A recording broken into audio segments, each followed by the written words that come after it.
बोलिए श्री जगन्नाथ महाराज की, સ્વામિનારાયણ ભગવાન કી। આજે પહેલાં તો સ્વામી કહી દઉં, ગરમી નથી આજે। આજે રાતે અમે 1:30 વાગે આવ્યા અને 3:30 વાગ્યા સુધી અમે પૂજ્ય સ્વામીનો સત્સંગ સાંભળ્યો અને પછી અમે સૂઈ ગયા। બપોરે 1 વાગે અમે દર્શન કરવા માટે નીકળ્યા અને 1 વાગે મારી પોતાની એવી ઈચ્છા હતી કે ભાઈ આ ધામમાં આવ્યો છું, મારે ધોતી લેવી છે, એટલે ધોતી ગોતવા ગયા। હું, શામલભાઈ, મહેશ દાદા, અમે બધા ધોતીઓ ગોતવા નીકળ્યા અને એટલો બધો ગરમી, એટલી બધો તડકો, માથું દુખવા માંડ્યું। ધોતી લઈને અમે આવ્યા, સીધા આ જગ્યા પર આવ્યા। અને આજે પહેલાં તો મંચ પર નિત્ય સ્વરૂપ સ્વામીજીનો ખૂબ ખૂબ આભાર કે આજે 2000મી આ જે ઘર સભા છે એમાં મને ઉપસ્થિત રહેવાનો જે અવસર પ્રદાન કર્યો હતો, એમનો ખૂબ ખૂબ આભાર। મંચ પર જેટલા પણ સાધુ સંત છે તમામનો ખૂબ ખૂબ આભાર। 2 હાથ જોડીને હું વંદન કરું છું એમને। આજે આવવાનું મુખ્ય કારણ, ઘર સભા ઘરોને જોડવાનું કામ કરતું। આમ તો 2000મી આ ઘર સભા છે અને તમે વિચાર કરો કે કેટલું ડિસિપ્લિન છે।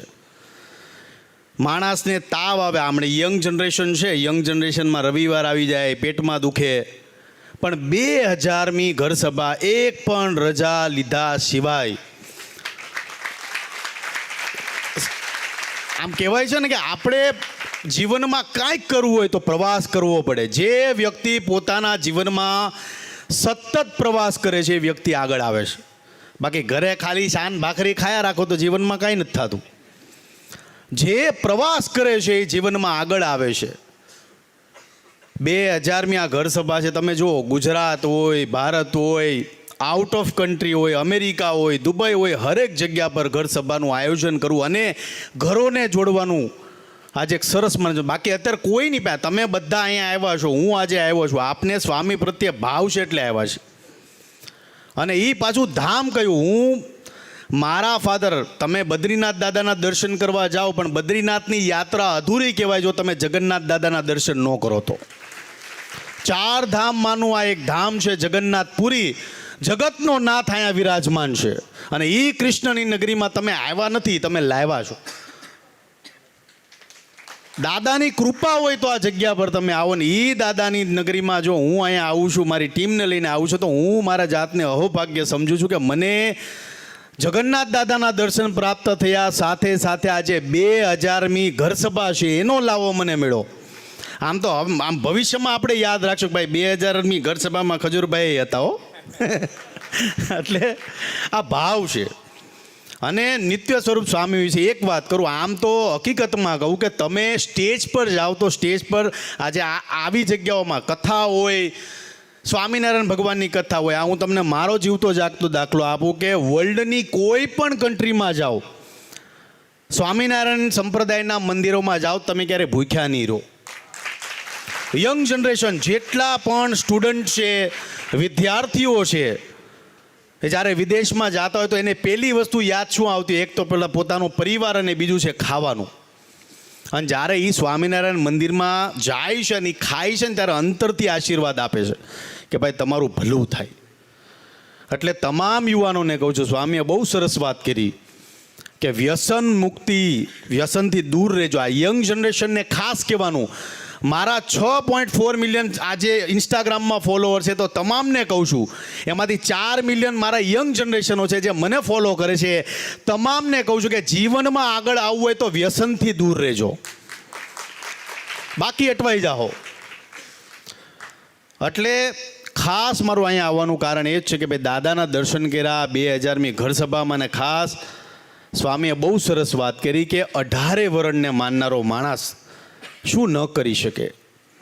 સ્વામી 18 વરણને સાથે લઈને ચાલે છે। એમની ઘર સભામાં એક મેં બહુ સરસ મજાનું દ્રષ્ટાંત સાંભળ્યું હતું કે કોઈ પણ યજમાનની ઘરે દીકરા અને દીકરીના લગ્ન હોય અને આપણે ડેકોરેશનવાળાને આપી દઈએ 25 લાખ રૂપિયા, રસોયાને આપણે આપી દઈએ 23 લાખ રૂપિયા, એમાં પાછી અફઘાન મીઠાઈ હોય। પહેલાં આપણે તો કાજુ કતરીને એવું બધું ખાતા, પણ હવે અત્યારે 2025માં અફઘાનિસ્તાનની મીઠાઈઓ આવી છે। ત્યાં સુધી આપણે ખર્ચા પોગી ગયા. આપણે ફૂલવાળાને તો કે 20 લાખ આપી દીધા લ્યો, ઓલામાં તો કે 25 લાખ આપી દીધા લ્યો. પણ જ્યારે બ્રાહ્મણને દેવાની વાત આવે એટલે આપણે કહીએ દાદા હવે આ દાદાને 2000 આપી જો નહીં, હવે કાંઈ નહીં 1100 લઈ લો નહીં દાદા. ન્યા આપણે બાર્ગેનિંગ કરવાનું ચાલુ કરી. પણ બાપ, આ બહુ સત્ય વાત કરું છું આ સ્ટેજ પરથી કે બ્રાહ્મણને જેટલા રાજી કરશો ને એટલો મારો મહાદેવ રાજી થાય.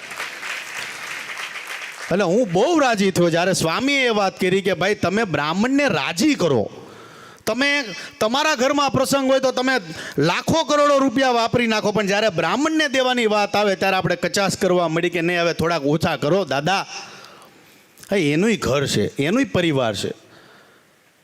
એટલે જીવનમાં રાજી થતા શીખો. સ્વામીએ જેવું કીધું કે ભાઈ મંદિર બનાવતા હોય, કોઈની એમમાં રુચિ હોય, કોઈની મેડિકલમાં રુચિ હોય, કોઈની વૃદ્ધાશ્રમમાં રુચિ હોય, પણ આ બધું ઠાકોરજી સેટિંગ કરતા હોય છે. બહુ સત્ય વાત છે.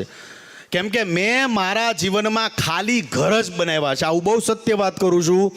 મારા જીવનમાં અત્યારે 370મું ઘર બનાવતો બનાવતો જગન્નાથપુરીમાં આવ્યો છું. દક્ષિણ ગુજરાતમાં આદિવાસી વિસ્તારમાં એક સિણધઈ ગામ છે. આ ગામની અંદર વાવાઝોડું આવે છે, 200 ઘર પડી જાય છે. અને એ 200 ઘર, હું અમેરિકા હતો ને કેનેડા આવ્યો ને કેનેડાથી સીધો ગોંડલ ગયો ને ગોંડલથી સીધો ન્યા ગયો આદિવાસી વિસ્તારમાં. અને ન્યા ઘર બનાવતો બનાવતો મને ખબર છે કે મારે અહીંયા આવવાનું હતું. અહીંયા ઘર બનાવતો બનાવતો આવ્યો છું ને. કહેવાય છે ને ઠાકુરજીનું સેટિંગ હોય છે કે ભાઈ તમે કોઈ પણ વસ્તુ કરતા હો તો એમાં દાદાનો આશીર્વાદ હોય છે કે આ તારે જ કરવાનું છે. એવું નથી જીવનમાં કરોડો રૂપિયા બધાને આપ્યા છે, પણ ઈશ્વર નિમિત્ત બનાવે છે કે આ કામ તારે જ કરવાનું છે, આ ઘર સભા તમારે જ કરવાની છે. બાકી બહુ અમારી જેવા કરોડો લોકો સમાજમાં પડ્યા છે જે અમારી કરતાં સારું કામ કરે છે, પણ અમને ઈશ્વરે નિમિત્ત બનાવ્યા છે. એટલે હું હરેક લોકોને કહું છું, યંગ જનરેશન મને ફોલો કરે છે તો તમામને કહું છું કે હરેક માણસ કામ કરતો હોય તો રાજી થાવ. પણ આપણામાં ઈર્ષ્યાવૃત્તિ એટલી બધી આવી ગઈ, કોક કાંઈક આગળ વધતો હોય એટલે સીધા ચાલુ થઈ જાય. એ તો હવે એના બાપ ઉપર લેણું હતું 25 લાખનું. વખાણ ક્યારે જીવનમાં આપણે નથી કરતા. કોઈ આપણે એમ કે આ ફલાણો માણસ જોતો, નાનો એવો માણસ હીરા ઘસતો ઘસતો આજે બિલ્ડર બની ગયો, તે કે એ તો 2 નંબરનો હશે જ, આવા જો નહીં. આપણે વખાણ નથી કરતા. પણ તમે આવા સંતોના સ્ટેજ પર આવો છો તો તમને શીખવા મળે છે કે માણસની પ્રશંસા કરતાં પણ શીખો. સોશિયલ મીડિયા યુગ એટલું બધું આગળ વધતું જાય છે ને. અત્યારે એઆઈનો જમાનો છે. અત્યારે તમે સોંગ નહીં હાડ્યું, અત્યારે તમે જેટલા સોંગ જોતા હશો બધા એઆઈમાં બને છે. તમે ખાલી નાખી દો થોડાક શબ્દો અને સારા શબ્દો બોલીને કરી નાખો, સીધું ગીત બનીને આવી જાય. એટલું બધું એડવાન્સ ટેકનોલોજી આગળ આવી ગઈ છે. પણ માણસ ગમે એટલું આગળ ભલે આવી જાય, પણ સંતોના સાનિધ્યમાં નહીં આવો ને તો જીવનમાં ક્યાંય આગળ નહીં આવો. આ બહુ સત્ય વાત કરું છું. આજ બપોરે એક ભાઈ શ્યામલભાઈ યાર ઊભો હતો, બિલ્ડર માણસ, કરોડો અરબો રૂપિયાની સાઈટ હાલે, પણ એટલો સામાન્ય માણસ, પેન્ટ શર્ટ પહેરીને ઊભા હતા, સામાન્ય માણસ. એટલે આમ જોવા જાય ને તો આવી જગ્યાઓમાં તમે આવો ને તો તમે કદાચ કરોડપતિ હો ને તોય એટલા નિખાલસ અને વિનમ્ર બની જાઓ છો. એટલા માટે આ જગ્યા પર આવવું બહુ જરૂરી છે. જીવનમાં ક્યારેક તમને એવું લાગે કે આપણે બહુ મોટા થઈ ગયા, આપણામાં ઈગો આવી ગયો છે, તો આવી કથાઓમાં જવાનો આગ્રહ રાખો. તમે જમીન પર રહેશો. મને ઘણા લોકો કહે ખજૂરભાઈ તમે પલોઠી વાળીને બેસી જાઓ ને તમે ગમે ત્યાં સૂઈ જાઓ, પણ મેં આવા સંતોની કથાઓ સાંભળી હતી. એટલે જીવનમાં સારા કામ કરો, લોકો સુધી આગળ. એક બહુ નાનકડી, અત્યારે આપણી પાસે એટલો ટાઈમ નથી, પણ એક વાત કરું. સ્વામીએ એવું કીધું કે ભાઈ બધું ઠાકોરજીની ઈચ્છાથી થાય છે. મેં મારા જીવનમાં ખાલી જ ઘર બનાવ્યા છે, હું સત્ય વાત કરું છું.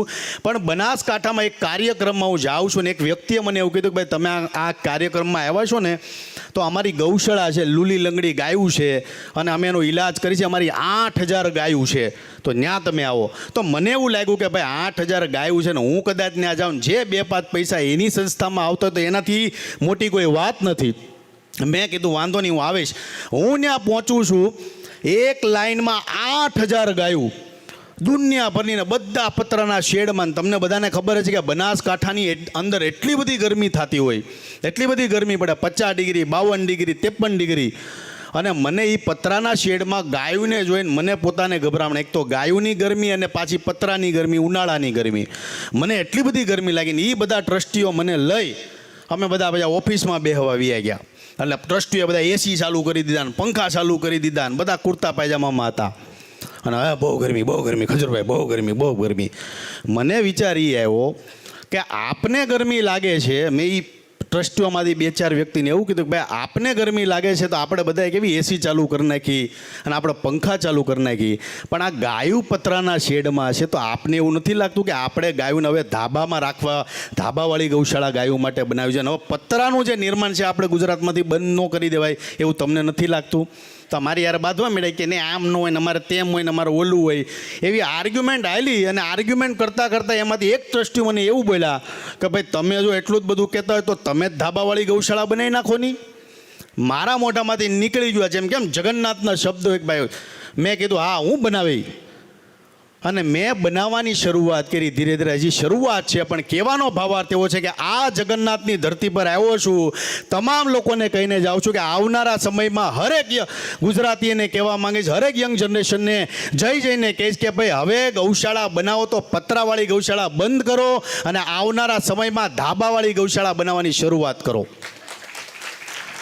એટલે સ્વામીને 2 હાથ જોડીને વિનંતી કરું, આશીર્વાદ આપજો. એક સરસ મજાનું કાર્ય લઈને નીકળ્યા છે. અને બીજું, જગન્નાથની ધરતી પર આ એક બહુ સારો અને બહુ મને પોતાને ગમતો વિષય છે કે કોઈ વ્યક્તિ યાત્રાળુ પ્રવાસ કરતો હોય, આપણે ગોવા, દમણ, ગોવા બધે વ્યા જાય, પણ યંગ જનરેશનને કહું છું પ્રવાસ કરો, યાત્રા કરો, તમારા મા બાપની સાથે જાઓ. અને આવી જગ્યાઓ પર જ્યારે જઈએ છીએ ત્યારે મોટામાં મોટી તકલીફો એ પડતી હોય છે, એક તો જમવાની અને બીજી છે રહેવાની. પણ આ સરદારના જેટલા પણ સાધુ સંતો એક સરસ મજાની પહેલ કરે છે કે અહીંયા વિશાળ મંદિર અને સાથે સાથે રહેવાની જે અદ્ભુત વ્યવસ્થા કરી રહી છે. તમામને કહું છું કે એક સરસ મજાનો આ એક સંકલ્પ છે, તો આ સંકલ્પની અંદર હરેક ગુજરાતીઓને જોડાવવું જોઈએ. 2 હાથ જોડીને વિનંતી કરું છું. કારણ કે ખાવાથીને જ આપણે અટવાય. હું એકવાર સ્વામી ચીનને ગયો તો, દાળ ભાત ને ઈડલી એટલી ખાધી, ગળે આવી ગયો. એટલે આપણે ગુજરાતી ગમે ત્યાં જઈએ અટવાઈ ક્યાં આપણે ખાવાથી. અને આ જગન્નાથપુરીમાં એક સરસ મજાનું સ્વામિનારાયણ ભગવાનનું મંદિર બની રહ્યું છે અને સાથે સાથે રહેવાની ઉત્તમ વ્યવસ્થા બની રહી છે. તો હરેક ગુજરાતીઓને કહું છું કે એક સારા સંકલ્પમાં સાથે જોડાવ.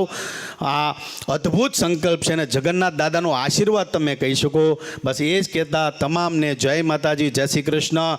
બોલીએ જગન્નાથ ભગવાન કી, સ્વામિનારાયણ ભગવાન કી.